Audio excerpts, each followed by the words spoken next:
खुदा बाप का फ़ज़ल, उसका रहम और वो इत्मीनान जो यीशु मसीह में उसका पाक रूह हमारी ज़िंदगियों में हमेशा रखता है। मैं आप सबको मसीह में सलाम कहती हूँ। आज हम सीखेंगे ज़बूर, पहला ज़बूर, जहाँ पे लिखा हुआ है हकीकी मुबारक हाली।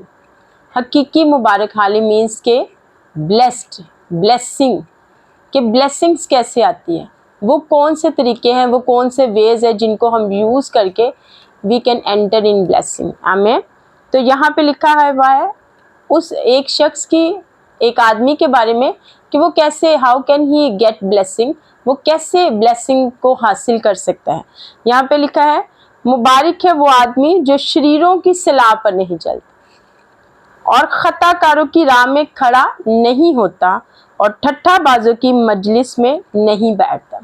अब मुबारक हाली, हकीकी मुबारक हाली या ब्लेसिंग को हासिल करने के लिए 3 कैटेगरीज बताई गई हैं, 3 वेज बताए गए हैं जिनके ऊपर अगर हम इम्प्लीमेंट करते हैं, जिनको अगर आज हम जान कर उनके ऊपर अमल करेंगे तो फिर ही हम मुबारक हाली में दाखिल हो सकते हैं, फिर ही हमारी ज़िंदगियों में ब्लेसिंग्स आ सकती है। वो क्या है, हम दोबारा से उसको रिपीट करेंगे। मुबारक है वो आदमी जो शरीरों की सलाह पर नहीं चलता। वो आदमी जो शरीरों की सलाह पर नहीं चलता, यानी कि जो रुल कुदस को फॉलो करता है, जो रुल कुदस की मानता है, रुल कुदस की सुनता है और उसी के मुताबिक काम करता है और खताकारों की राह में खड़ा नहीं होता और ठट्ठा बाजों की मजलिस में नहीं बैठता।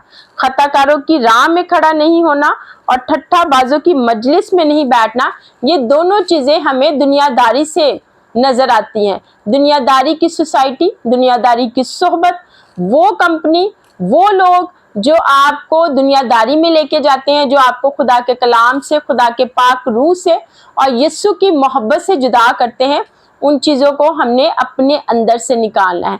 जब हम ये सब कुछ करते हैं तो नीचे लिखा है बल्कि खुदावंद की शरीयत में उसकी खुशनुदी है और उसी की शरीयत पर दिन रात ध्यान रहता है। खुदावंद की शरीयत में खुशनुदी होने का मतलब है कि आप खुदावंद की कलाम, खुदावंद के कलाम में मसरूर हो, आपकी खुशी, आपकी तसल्ली और आपका इत्मीनान खुदावंद के कलाम में से है।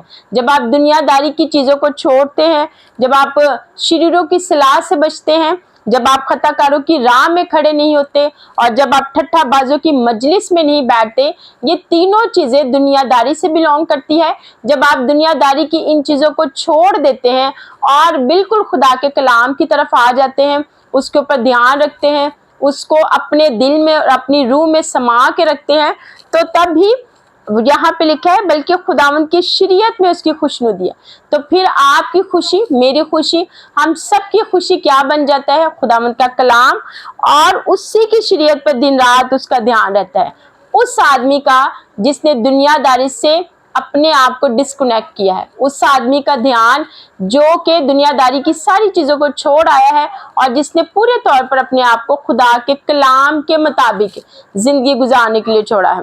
और यहाँ पे आज हम सीखेंगे एक दरख्त के बारे में। ये आदमी की मिसाल ही उस दरख्त के साथ मिलती है कि जब हमने दुनियादारी की चीज़ों को छोड़ा है और जब हम खुदावंद के कलाम में बस गए, मसरूर हो गए, हमारी खुशनुदी बन गया है, तो फिर उस आदमी का हाल या आपका और मेरा हाल क्या होगा।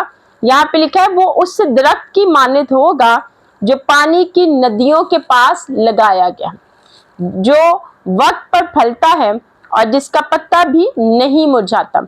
अब यहाँ पे जब हम दुनियादारी से दूर हो गए हैं, जब हमने उसकी सारी चीज़ों को अपनी लाइफ से निकाल दिया है और हम खुदावंद के कलाम में आगे उसके मुताबिक अपनी ज़िंदगी गुजारें, जो खुदावंद के अहकाम है, जो उसके आइन है, जो उसका कलाम हमें बताता है, जो उसका पाक रूह हमें सिखाता है और हमारी मदद करता है कि हम किस तौर पर मसीह में रहकर अपनी ज़िंदगी गुजार सकते हैं, तो फिर हमारी ज़िंदगियाँ ब्लेस कैसे होंगी। हम उस दरख्त की मानद हो जाएंगे जो फलदार है, जो वक्त पर फलता है, जिसका पत्ता भी नहीं मुरझाता। फलदार है, वक्त पर फलता है, जिसका पत्ता भी नहीं मुरझाता। इसका मतलब है फिर हमारी लाइफ के हर एक एरिया में ब्लेसिंग्स होगी, बरकतें आएंगी, नेमतें खुदावंद की, और वो फिर नजर आएंगी। जैसे हरे भरे अगर आप दरख्त को देखते हो, एक दरख्त जो बिल्कुल हरा भरा है, पानी के पास लगाया है, और आप उसकी ग्रीनरी को देख के खुश होते हैं, आप उसके फ्रूट्स को देख के खुश होते हैं, तो फिर हमारी लाइफ, हमारी जिंदगी भी ऐसी ही हो जाती है, जाहिर आता है, प्रोमिनेंट होता है, नजर आता है लोगों को हमारी ब्लेसिंग्स, हमारी नेमतें, और वो सारी चीजें जो खुदावंद हमें अता करता है। सिर्फ उसकी रीजन क्या है कि हम उसके कलाम में खुश हैं, हमारी खुशनुदी उसका कलाम है, हमें उसका कलाम बचा के रखता है दुनियादारी से, और उसका पाक रूह हमेशा हमारी रहनुमाई करता है। आमीन। जो कुछ वो करे बार बार होगा, जो कुछ आप करते हैं वो बार बार होगा, उसमें खुदावंद बरकत डालेगा, क्योंकि कलाम में लिखा है कि जब मैं उसके सारे काम का लिहाज रखूंगा तो शर्मिंदा ना होऊंगा। जब हम उसके कलाम पे ध्यान कर रहे हैं, जब हम उसके कलाम के मुताबिक अपनी जिंदगी गुजार रहे हैं, जब हम उसके पाक रूह की रहनुमाई में सब कुछ कर रहे हैं, और जब यीशु हमारी जिंदगी से जलाल पा रहा है, तो फिर हमारी जिंदगी ऐसी होगी उस दरख्त की मानत जो कि पानी की नदियों के पास लगाए गए। मैं ईमान रखती हूँ कि आज का जो कलाम है वो हमारी जिंदगियों में ये अमल करे, ये काम करे, ताकि हमारी जिंदगियां भी खुदावंद के कलाम के मुताबिक हो जाए, और हम भी कहने वाले हों कि तेरा कलाम ही मेरी खुशनुदी है। आमीन।